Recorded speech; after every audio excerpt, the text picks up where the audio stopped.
welcome back to another Fabulous Confabulation with me, Jay Mills. Now today I have the pleasure of speaking with a beauty who has a heart for law. This beauty is a trial attorney and litigator practicing in New York. She is also a cast member on the TV series Money, Power, Respect. And she has been recognized in the New York Law Journal Top 40 Lawyers Under 40. She has also won the Heroines of Excellence Award in 2014 and is a speaker and advocate for the Indistracted Driving and Black Girls Rock. I would like to welcome Dana Whitfield. Hi, Jamila. Hi. Thank you. How are you? I'm well. Thank you so much for having me. Thank you for coming and speaking with me. Of course. So, what made you want to be an attorney? Well, actually, my desire for law school or to be an attorney came about pretty late. Okay. I was a senior in college at Hampton University, and I was a mass media major. I wanted to be in journalism and broadcasting. So I took a media law class my senior year and fell in love with the aspect of combining media and law together. And that's where my passion for being a lawyer began. I actually never wanted to do any more schooling, so it was actually pretty funny that I ended up going to school for another 4 years. Yeah, so can you just talk about, how many years of schooling do you have to go through? Well, 4 years of undergrad and college, and then law school is typically 3 years. My first year of law school, I was working, so I went part-time, and I realized that having a full-time job and trying to be in basically a doctoral program is not easy, so I ended up moving back home with my parents and finishing law school, and I was able to finish in 3 years, even though I started my first year going part-time by going every summer. Okay. So can you just explain briefly what a trial attorney and a litigator do, like what they do? Okay, so basically a trial attorney is a litigator. Okay. It's someone who actually tries cases in court. Now, most people would think that every attorney is a litigator, but they're not. There are many attorneys who are strictly transactional lawyers. They draft agreements, they do a lot of paperwork, but they never actually go inside of a courtroom because not everything has to be litigated. And by litigated, I mean brought into where you need a judge and or a jury for court intervention. So not every attorney is a litigator. It's a specific skill. Some people aren't typically the type that want to be in front of a crowd. They don't necessarily want to appeal to a jury. But because I think I had the background in journalism and broadcasting, I was very familiar and very comfortable being on camera and speaking in front of people. So it kind of went hand in hand. Okay. So now what made you also get into entertainment law? Well, the media law class that I took really emphasized a lot on entertainment law. So it's what sparked my interest, I would say. And then when I came out of college and I was in law school, I had done a lot of internships with public relation firms and at record companies and labels. So I always had my mind on representing artists. And then my first year of law school, I ended up meeting who is now my husband, who was in the entertainment industry. So it kind of went hand in hand that I was already reviewing agreements and seeing the work that he was doing, and I kind of just got a crash course very early. Wow, that's actually really cool. So I have a little challenge for you. Okay. So, do you think that you can name the first 10 amendments in 20 seconds? No. Thank God I'm not a constitutional lawyer. I mean, I know the basics, the first, freedom of speech. The 14th, I know the ones that apply to black people. Right, 13, 14. Right, but no, I couldn't name the first 10. Okay. But that's a good question. I know the 5th.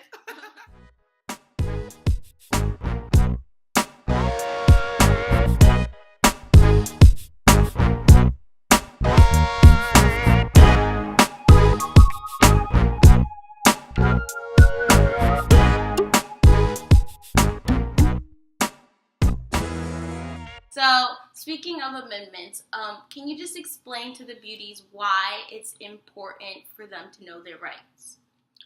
That's an excellent question, and it's so important because I think that we give up so much of our leverage, especially as people of color, when we don't know that we do not have to give up all of ourselves if we're stopped. Let's say, for instance, especially dealing with Black men, I want to be really specific, because we all have fathers. Some of us have sons and brothers, and we need to implore them that when you're pulled over, absolutely comply. But no one has a right to search your vehicle or your home, and you don't have to say anything. You have the right to remain silent. And there's an old adage that has always stuck with me, and I think it's important, for everyone to know. I always say that even a fish wouldn't get caught if he kept his mouth closed. You know what that means? Elaborate. Okay, so when you're fishing, how do you catch a fish? You throw the thing in. Throw the hook in. There's a little piece of bait on a hook. Yeah. And how does the fish get on the hook? His mouth. He opens his mouth to get the bait. Yeah. So they think they're getting something, but if the fish kept its mouth closed, he would never get caught. So think of that in any life instance. If you say nothing, what are the chances are you going to be caught incriminating yourself or someone else? Right. Say nothing. You have the right to counsel. So even if you don't know what to say and what to do, you comply by being respectful, yes officer, no officer, right. But you have no reason to give any explanation, and you have no reason to speak unless you have a lawyer present. So that's really important to know. So those are just basic rights, but definitely the right to not have your person, your vehicle, and your home search is something that we all need to know. With that, unless there's a warrant, you have no reason to let anyone into your home. Yeah. Okay. And since you brought up the use being searched by police thing, can you list the do's and don'ts of that? I know you already touched on the do's, but what shouldn't you do? Well, you shouldn't be, number one, irate. Even if you feel as if you are being profiled. It's always good to remain calm. It happens to everyone, no matter where you live, whatever car you're driving. If you're pulled over, the first question to ask is, why are you pulling me over? But cursing, becoming belligerent, or already feeling as if someone is out to get you, that only escalates a situation. So I think that remain calm and know that in the back of your mind, now, of course, if something's in plain sight, then that's the product of something that a police officer can see. They have no right to go into your glove box or your trunk. They ask you to get out of your vehicle. You should do that. Okay? Also, I think it's very important that we keep our hands present and visible at all times when you're pulled over. Reaching for licenses and anything of that nature. We don't want to give the police, who also need to be trained to not be as sketchy and as nervous as they are. But our part is, officer, I'm going to reach into my pocket to get my license. Explain what you're doing. Ask if it's okay. They don't have a right to go into your vehicle. So if your license is in your wallet, which is in your purse, I'm going to reach into my purse. I'm keeping my hands here. Just remain calm, and I think that will de-escalate any situation that we're faced with. Wow. Okay, thank you, because I feel like that's very necessary for people to know, the do's and the don'ts of a situation like this.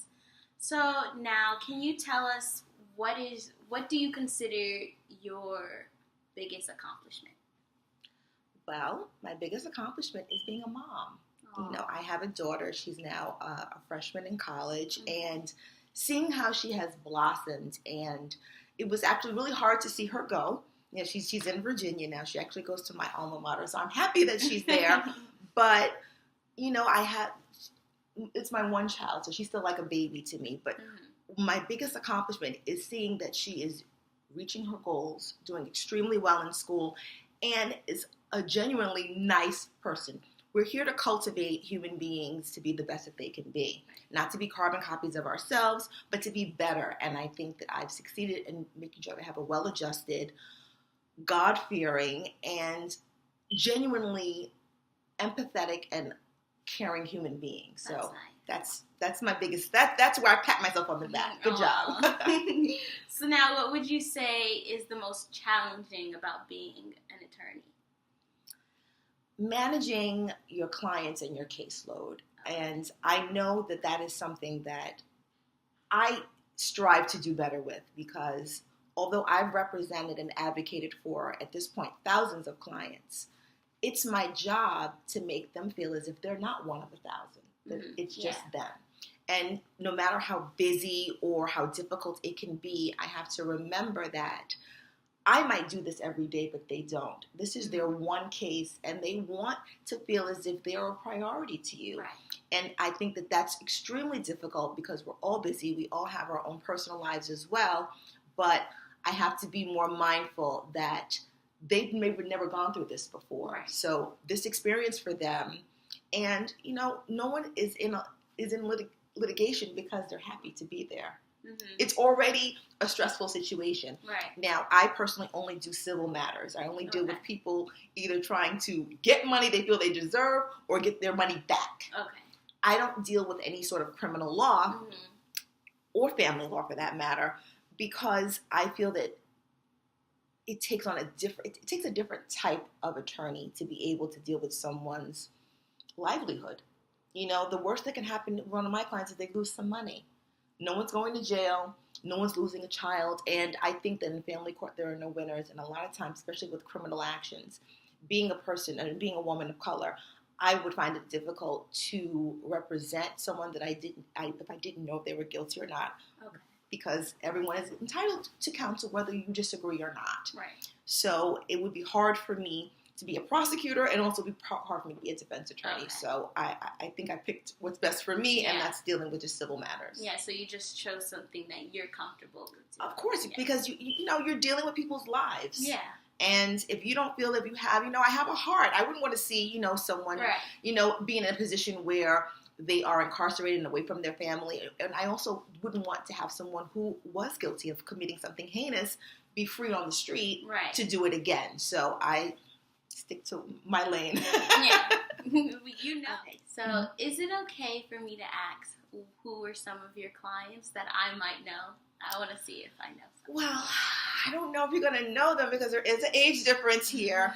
But, and I'm a little leery of also, of course, of mentioning clients, because it is a private matter. Yeah, I understand. So, but I can tell you a few now. Of course, my husband is Lord Jamar. He's from the rap group Brand Nubian. Okay. He's a client. He has moved into television work. So, you might have seen him. He was on a HBO series, The Night Of. He's done a lot of work on Law and Order. So it's funny that when I see, and most recently, where a lot of, I think, younger kids, which actually, embarrassed my daughter when we took her to college, he is a frequent speaker on Vlad TV with DJ Vlad, and everybody seems to know him from that. They're forgetting that he has a 25-year career. They're just used to his YouTube videos. So everyone's on YouTube. Everyone's on YouTube. And another client that I represent is on another reality series. She's on Married to Medicine. Her name is Mariah Huck. Okay. And she's also the creator and the executive producer of the show as well. Okay. So they don't mind being mentioned because they're on TV all the time. Right.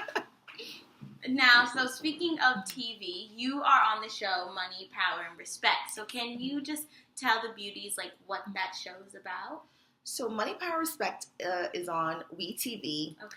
And it's about 6 female entertainment lawyers who are just showing how they're navigating their careers and their families and just their busy lives from the perspective of being Black women, which is something that we haven't seen before. I mentioned that my client, Mariah Huck, is the creator of Married to Medicine, which shows women, Black female doctors, and women who are married to Black doctors. But we never see a lot of women of color in any other role other than sometimes just being in the music industry as the artist. Yeah. You know what I mean? So now you're seeing that women who have done a lot of schooling, working really hard, and how they make it all happen, and how we're doing it in New York City, because not everything in the world happens in Atlanta.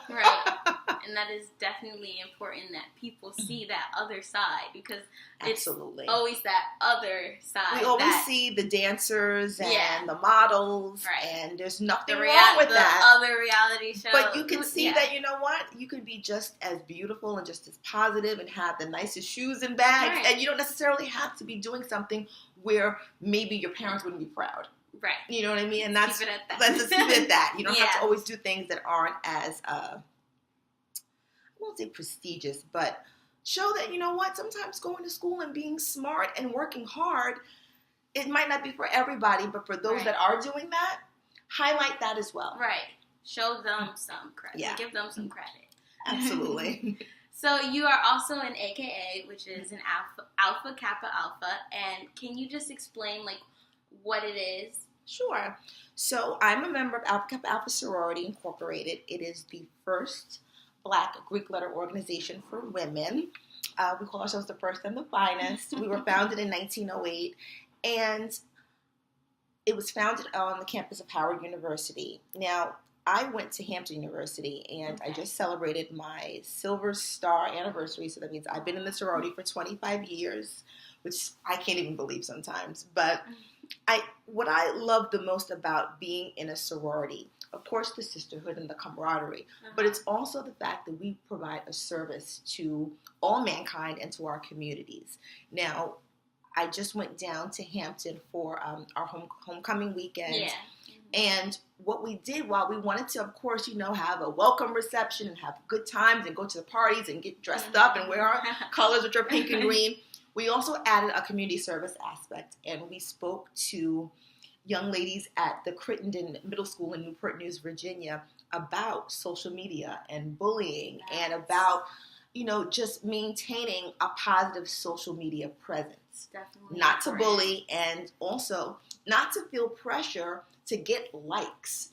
This, we all fall victim to it to a certain extent. Honestly, I'm guilty. But it's not a representation of who you really are. It's what you want people to see, of course, and you want them to see you in the best light, but dressing provocatively or taking pictures that are more suggestive than others just because you want more people to like the photo.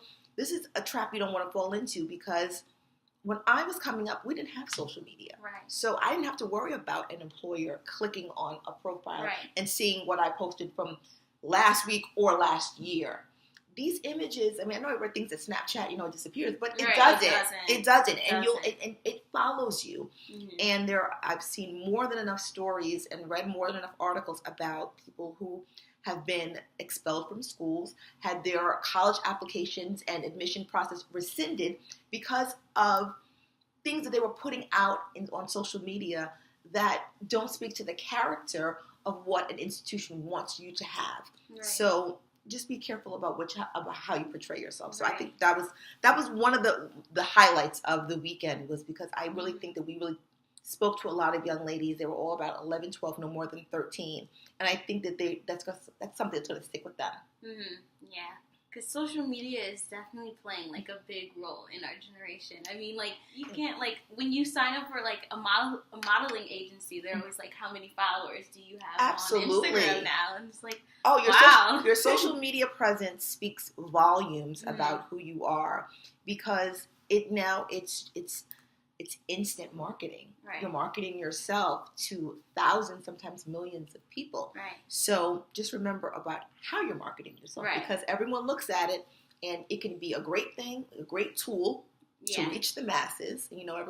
People even asked me, they said, why would you do, a reality show about lawyers? I said, what better way to market yourself but than to be in front of millions of viewers for free? Right. So I totally get it. I think that it's a great tool, but I think it has to be used wisely. Yes, definitely. So you were published in the New York Law Journal for your successful appellate work. Can you explain some of that work and what appellate means? Well, when you have a case that goes to trial and either the judge or the jury reaches their decision, that isn't always the end of the road. Right. You can appeal the decision of a judge, not a jury. So when you do appellate work, it's when you're saying, okay, I think that the judge was wrong.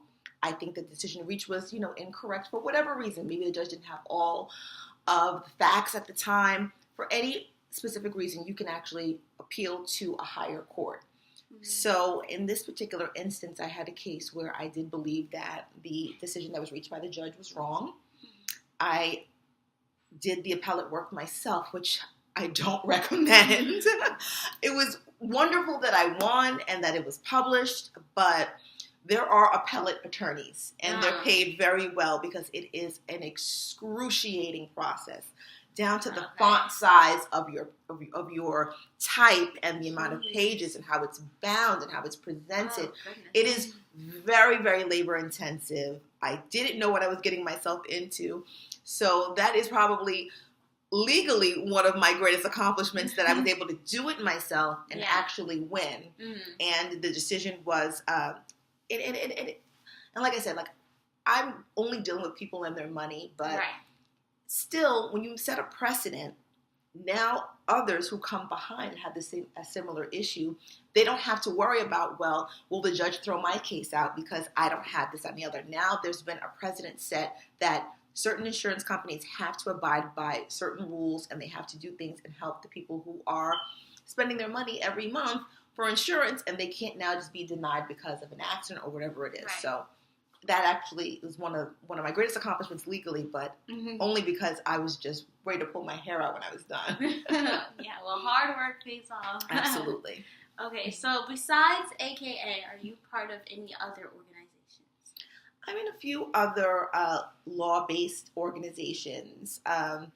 Especially I'm in the Women's Bar Association. The Metropolitan Bar Association is for attorneys of color. And, as I mentioned, I do speak with Black Girls Rock. My daughter was part of that program Really? She started at age 13, straight through up until this year where she aged out. She turned 18. And it was so amazing that they nurture these young ladies because, I'll be honest, my daughter had a really rough time in middle school. She was one of only maybe 2 or 3 Black girls in her school. Same. And it's very difficult. I was one of 5 Black girls in my high school, so I knew what it was, but I came from Brooklyn where everybody else looked like me. My daughter is growing up where everyone doesn't look like her. Her neighbors don't look like her. So she felt very isolated, and I didn't know what to do. And my husband was very good friends with Beverly Bonds, who is the founder and creator of Black Girls Rock. And she said, you know what, I think that she would be on the younger side coming in, because at the time she was 12, going on 13. She said, but I think, we have this summer program, and it's called the Queen's Camp for Excellence. And my daughter went for 2 weeks, and she came back a different person. Really? So positive.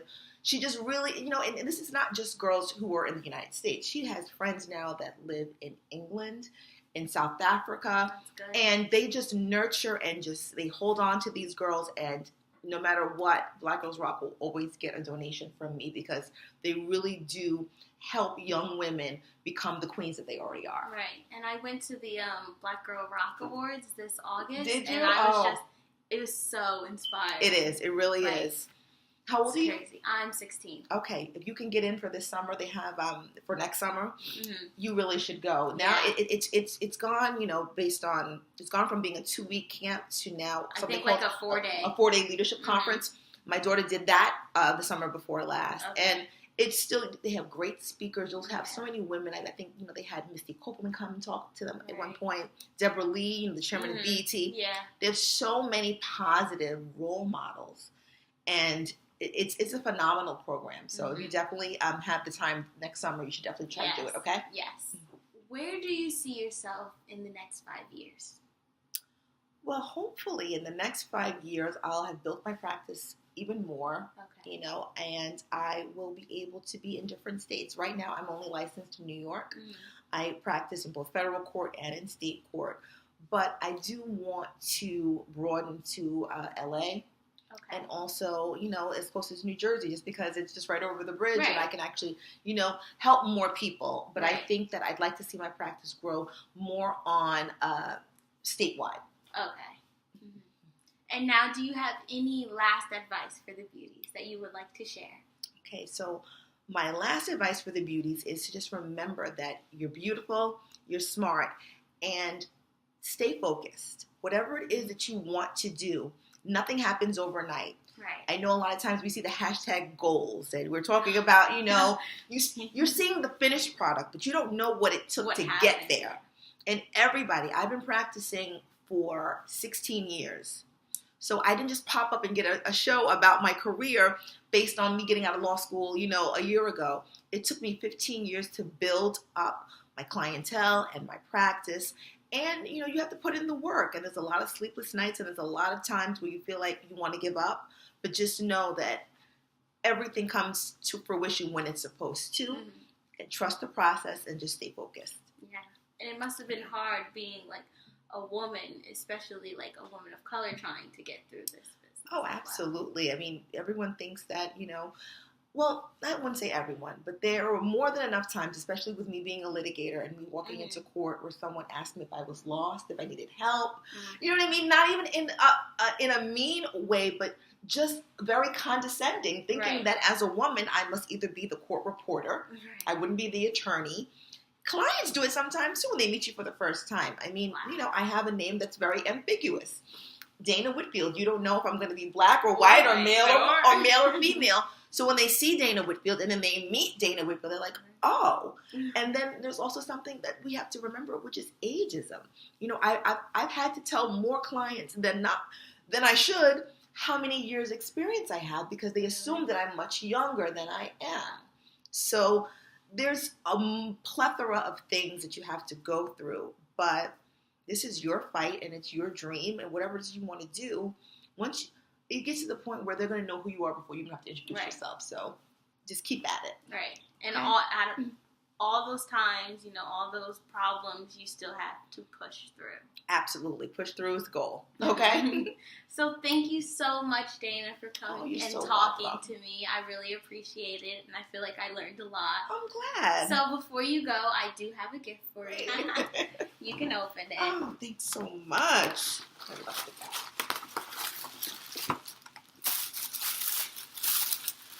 Oh, look at this. How cute. Yes. Girls with beauty and brains. I can't wait to wear it. This is so cute. Yes, so thank you. Thank you so much.